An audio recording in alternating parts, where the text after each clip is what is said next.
gather around. It's time for the show to begin. Ladies and gentlemen, this is... Hey everyone, my name is Jason. Hi friends, it's Desiree Josen. All right, there were so many matches this year that were just too much. So this won't be a shocker because we've had a handful of really awesome matches that we just can't stop talking about. How many times have these guys fought? Like it's been quite a bit. I've been saying this all year. They're just so great to watch. We saw the heel turn coming, and then when it happened, nice and bloody, both dramatic and beautiful.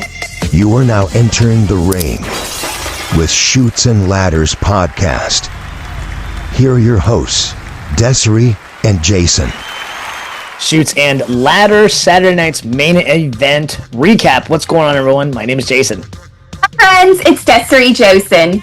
All right, our very own Des is in Tampa as we speak. She attended Saturday night's main event. We're gonna run right through this, but what are your initial thoughts, especially since you had a seat in the house?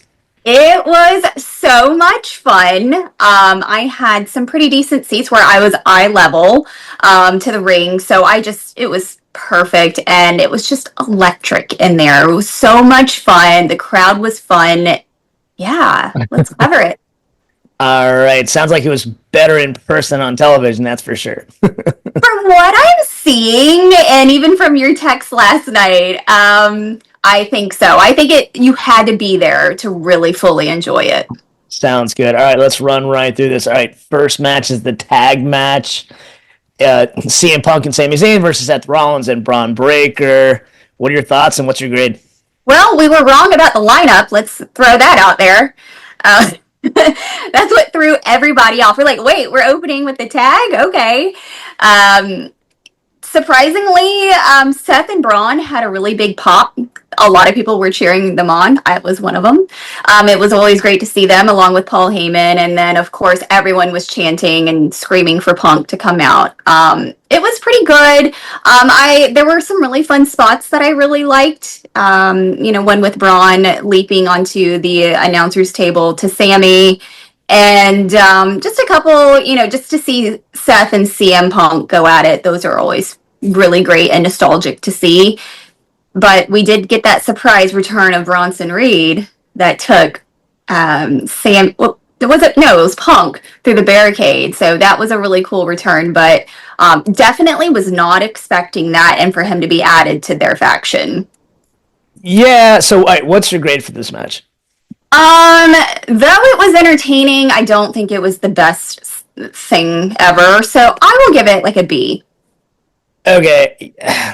I'll give it a B-. I thought it was okay. I don't understand the Bronson Reed joining their faction, to be honest with you. I think it was cool that he came back. I'm not on high-end Bronson Reed as maybe some other people are. I think he's okay. I don't think he's in the same level as anybody else that's in that ring or part of that storyline.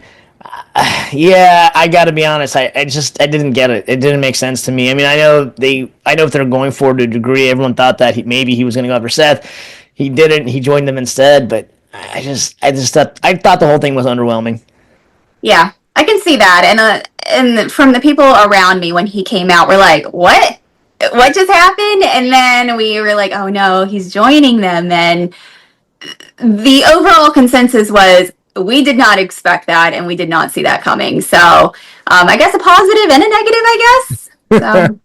Yeah, no, for sure. A little underwhelmed. All right, so let's roll to the next match. Selena Vega versus Chelsea Green. What are your thoughts on this match, and what's your grade? This was the last match added, and I know that we mentioned we wanted to see a women's match, or at least it felt like we needed one. So I'm glad to see Chelsea. She got a really big pop. I love Chelsea, but I love Zelina too. It was okay. There was a spot where she went to go do the 619 and then I guess misjudged it, or it could have been a little bit of both of their misplacements where she like banged her in the mouth and it was bloody. And so I love to see Chelsea with a bloody face. But yeah, Zelina pulled off another win. I wasn't expecting her to lose her title. But yeah, it was okay. It was one where I wasn't really paying attention. I was trying to Google merch so I knew what to get. But I still watched, but I wasn't as, I guess, into it. So I'll give it like a C. Yeah, same. This is sort of just a run of the mill. They kind of just threw it out there. We said that they probably were going to add a women's match. The fact that they added this one, it could have had more potential, to be honest. But just throwing it out there, without any type of backstory, any type of explanation, didn't really do anything that kind of wowed me. I thought it was okay. I love both these women, and just for that reason, I'll give it a B minus. But yeah, a C. Okay. No, but a C could justify it also. Yeah, this was sort of Like, wow, you're very giving. yeah, I'm very giving. I'll be very nice because I'm about to rip the next match. That is one. All right. So now John Cena versus R-Truth. Yikes. Okay, so let me hear what you have to say first. Well, I wasn't expecting them to put them in third in the middle. And that threw a lot of people off. And I think it kind of made a lot of people mad because during the Chelsea and Zelina match, a lot of people left to go get into the merch line because it was insanely long. And so everyone was assuming they were going to be closing. And then as soon as they announced coming up, everyone was mad in line saying, what? So they took off running back to their seats. But I mean, it's exciting to see Cena, but it's not. So the entrance, you're like, oh, it's John Cena, and then you're like, and then the fact that R-Truth came out, and I just died laughing with him, and it was cute with what he was doing, and I loved how they were calling him Ron Cena. And he was doing all of the moves, and it was more entertaining than anything. It wasn't anything, but we all came in knowing that Truth wasn't going to win. Cena was going to pull his same old stunts, and he has the attitude adjustment and the STFU, but I mean, it looks like his new finisher is going to be the low blow, and I know it's so original, but yeah, I mean, it's okay. I give it like a C minus. Yeah, this was an absolute miss for me in every sense of the word. So they were trying. This match is basically a payoff of a well-told backstory, and then if that were to occur, then I could actually be on board. We said when they first announced this match, it didn't make any sense. So there really was no backstory. I mean, the backstory is that this was his childhood hero, but that again, you could have actually had a real storyline going into it. They didn't. The match itself was not that entertaining to me at all. I mean, I thought it was funny that R-Truth came out with Cena's music. Yeah, but the low blow again. I mean, is that all he's going to do as a heel? I don't think I'm going to keep saying this. I don't think he knows how to be a heel. He looks kind of checked out to me, to be completely honest with you. I kind of think at this point, he's just fulfilling his obligation. I'm going to give this a D. This entire match is a miss to me. Do you think that when you say that he's checked out, and do you think that's just a work for him to be like, you don't think that that's exactly what he wants? Because my mom was sitting there and everyone's chanting, Cena sucks, Cena can't wrestle. And my mom's like, oh, I hate that they're saying that about him. And I was like, no, this is what he wants. He wants us to hate him. But do you really think that he's checked out? Because I think it's a work. If it is, so it's interesting you brought that up. So potentially that could be a work. And if that's the case, he could execute better. If you really want to quote unquote check out, you're better off just getting outside the ring and just like walking to the locker room and then really gaining heat, as opposed to just doing the same low blow every time. I just don't think he's on board with him being in heel, to be completely honest with you, because I don't think he knows how to do it. In addition to that, we kind of talked about this before. There's a difference between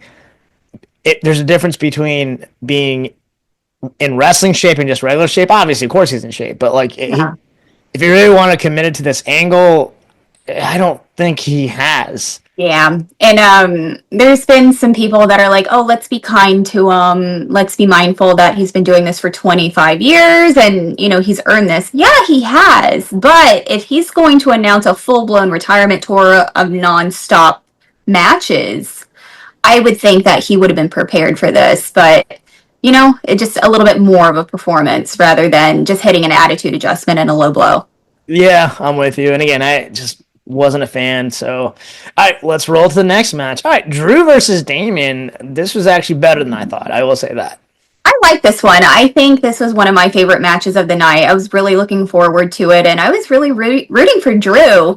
And I genuinely felt that he was going to win. I felt that he dominated a good amount of it. There were some really cool spots with Damien. I thought he was going to do a razor's edge off the top rope, which would have destroyed Drew, but he didn't. And then, pulling out the chairs. And there was that one part where Drew almost got out. And I was like, you need to be walking a little bit faster if you're going to go down these stairs instead of pinning him. And, but no, with Damien hitting him with the chair and doing the concerto. And I know he got a lot of heat about not pinning him or going over the top of the cage, but just slowly walking out and taking the easy way out. Granted, those are the rules, but I know there's a lot of people that didn't care for it, and they called that a slight heel turn from Damien, which, I could see that. But Drew, I did see reports that he is injured in real life, not from this match, but from previous injuries. So he is going to be taking time off and actually filming a movie as well. So perfect timing to get his ass beat in a cage. Yeah, for sure. So what grade would you give this match? You know what? I really enjoyed it, and it had me on my toes because there were some really close calls with the pins. I'm going to give it like a B+. Yeah, B+ I think is fair. I liked it, and I'm kind of with you. I think we both had Drew winning.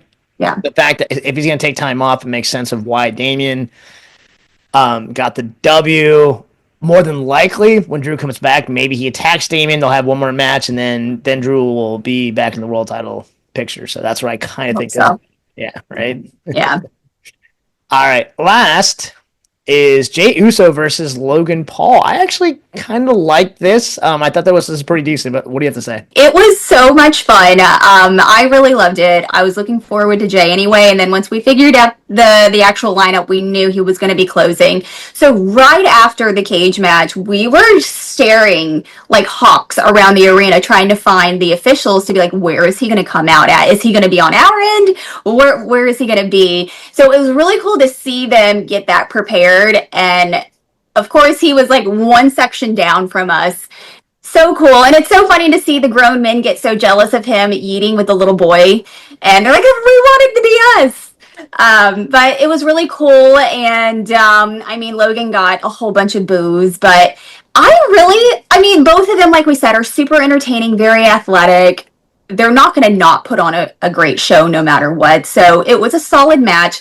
I love the surprises because we weren't expecting Cena to come out, and luckily I happened to be just staring that direction of the ring when I saw it, and I was like, who is that? And then did not expect Cody at all. I was expecting him over the summer to return, not now. So that was a very fun surprise in setting up Money in the Bank. So I thought it was really, really good. I enjoyed the surprises. So I don't know, just because of that and how electric Jey is in the crowd, it's just so much power in that arena. Maybe like an A-, B+. Gotcha. Yeah, I'm going to go B+. I liked it. I love the surprises too. I think they're going to set up a tag match. Some people are saying at Money in the Bank, which I think that'll be a lot of fun. It is confirmed. Oh, it's confirmed. It's confirmed. Yeah. Okay, so yeah, that makes total sense. I think actually that's kind of cool. And to be honest, if Cena's in a tag match, maybe he doesn't have to carry the entire workload on by himself. So I think that's actually kind of a good call creatively. Yeah.